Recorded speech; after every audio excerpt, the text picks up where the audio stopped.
Welcome to Hood Champion Boxing and Sports. In boxing, you find a way to win, or you find a way to lose. And look, Subriel Matias. We understand his position in the IBF at 140 pounds. We know he's the IBF World Junior Welterweight Champion.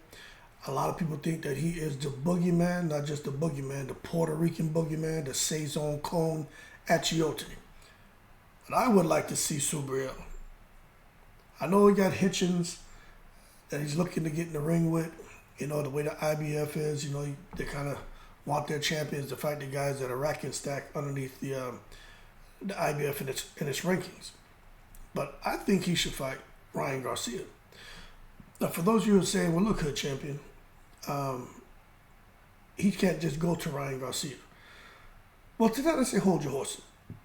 And this is why I think he should fight Ryan Garcia. Now, when you look here, right, let me show you something.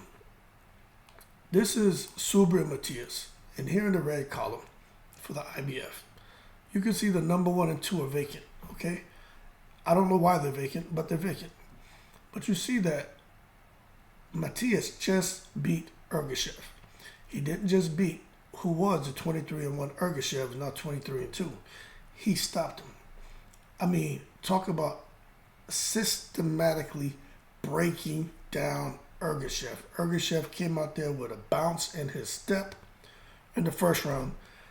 Once the Puerto Rican got going and put a little bit of that recaito on him, it was all downhill for Ergashev. Matter of fact, he beat Ergashev so bad, he really bruised up his face, and the way that his eyes are swollen up black and blue, it looked like he may have broken his orbital bone. That being said, what could be next for Matias as we speak, it could be this guy right here, who's in the number 4 position, Richardson Hitchens. Now, I'm going to tell you this right now. Richardson Hitchens is no joke. Richardson Hitchens can fight. Matter of fact, we were talking about that on the live today as far as what's next for Richardson Hitchens. Richardson Hitchens could be fighting Matias. He could be fighting Catterall. But you know how they'll announce things, but then they'll make changes.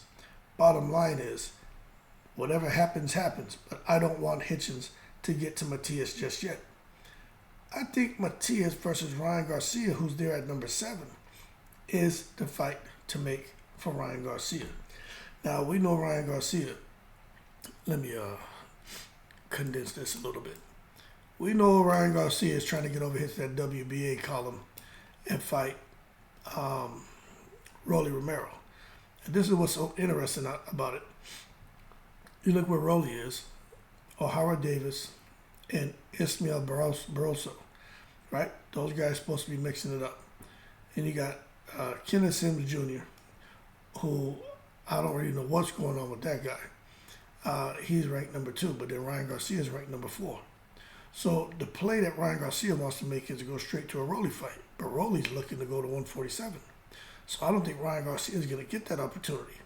So that's why I say for Ryan Garcia and where he's ranked, Ryan Garcia could and should go to Matias, because I don't think Matias is going to be slotted right now with an opponent. Now, this is what makes that fight so interesting. There are a lot of questions about Ryan Garcia, right? Where's his heart at? We know he doesn't like getting hit. He had to do some soul searching in that fight with Duarte. But he dug deep, and Ryan Garcia showed us that he was able to find a way to win because his back was in the corner. Ryan Garcia is one of those guys, right? If you hit him, he will react. Now, the thing is, how is he going to react?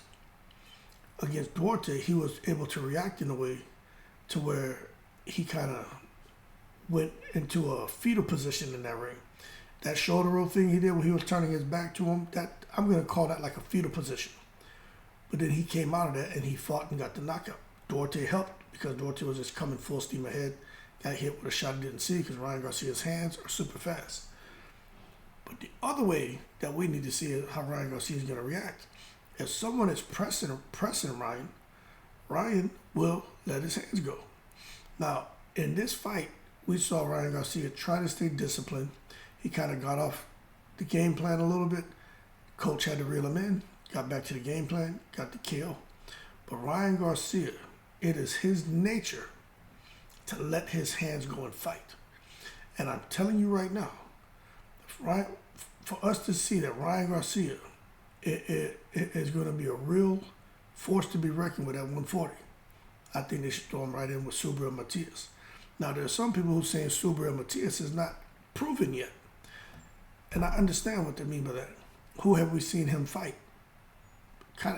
Matias is kind of in a Jerome Boots Ennis kind of position.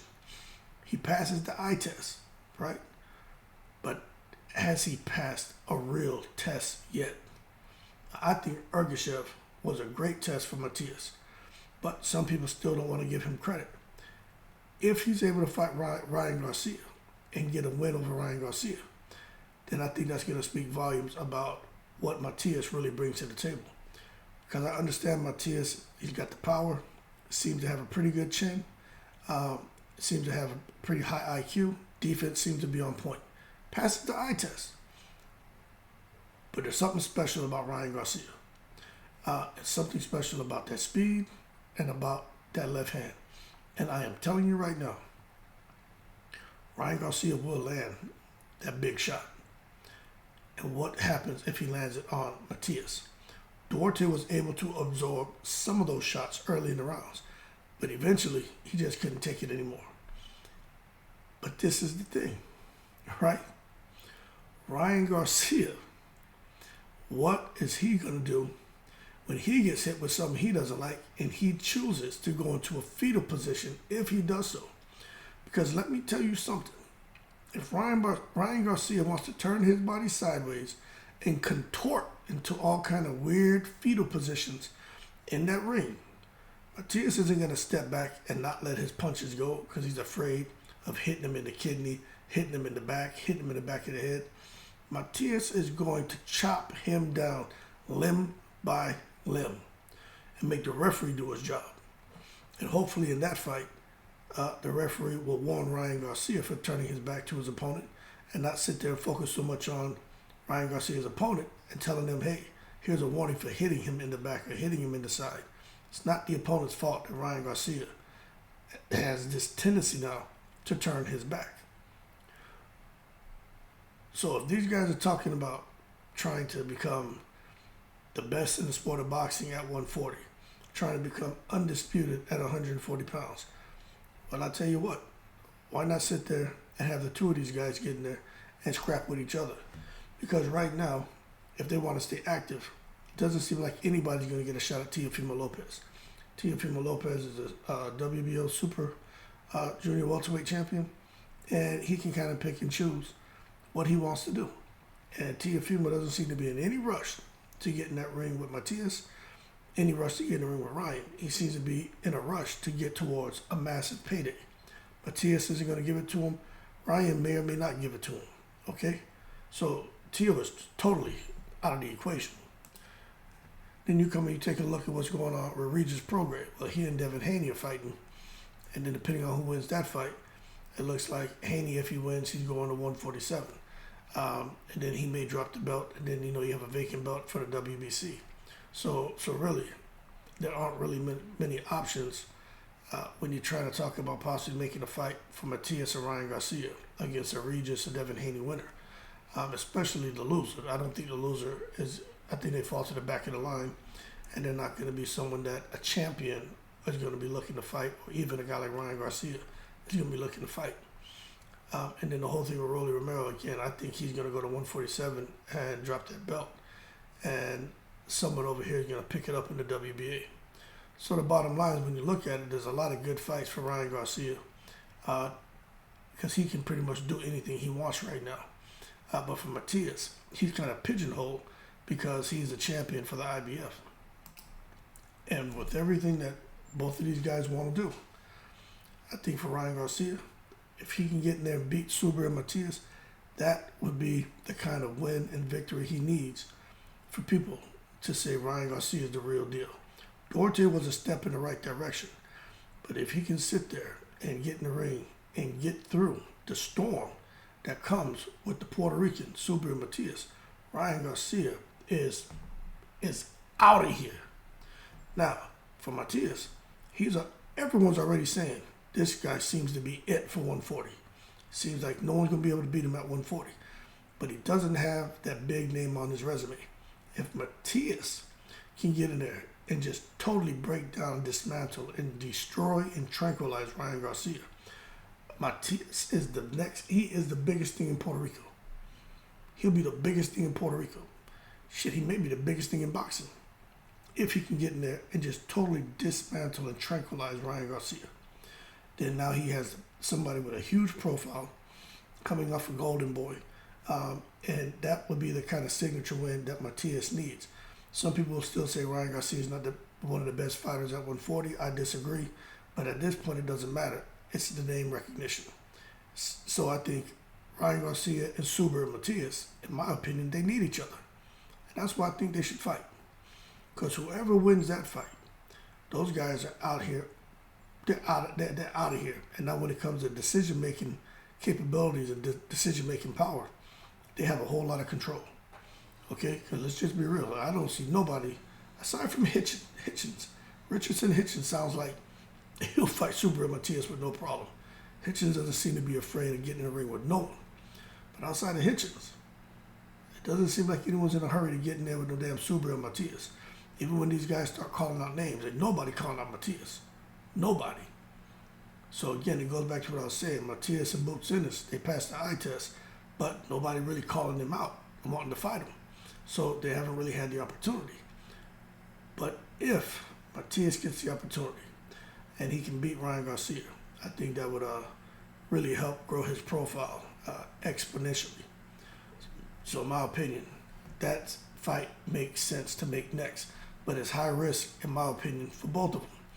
So more than likely, it may not happen. But when you take a look at this ranking stack, underneath this red column for the IBF, you can see you got this guy, Ergashev, who just lost to Matias. Hitchenson's supposed to be fighting Catterall, is my understanding.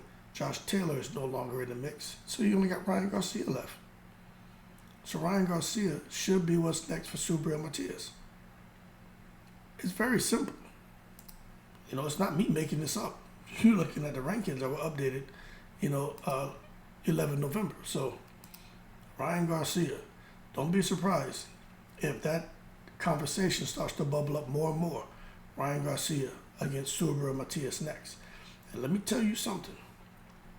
If Ryan Garcia takes that fight with Subriel Matias, Ryan Garcia has more balls than any of those guys. Tank Davis, Devin Haney, Regis Prograis, Teofimo Lopez, Rolly Romero, Shakir Stevenson.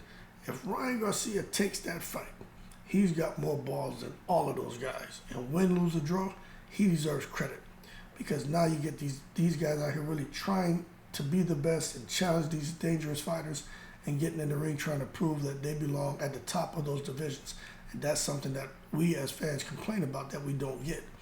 So if anyone's going to hate on Ryan Garcia, if that fight materializes and if he was to lose, I would come to his defense.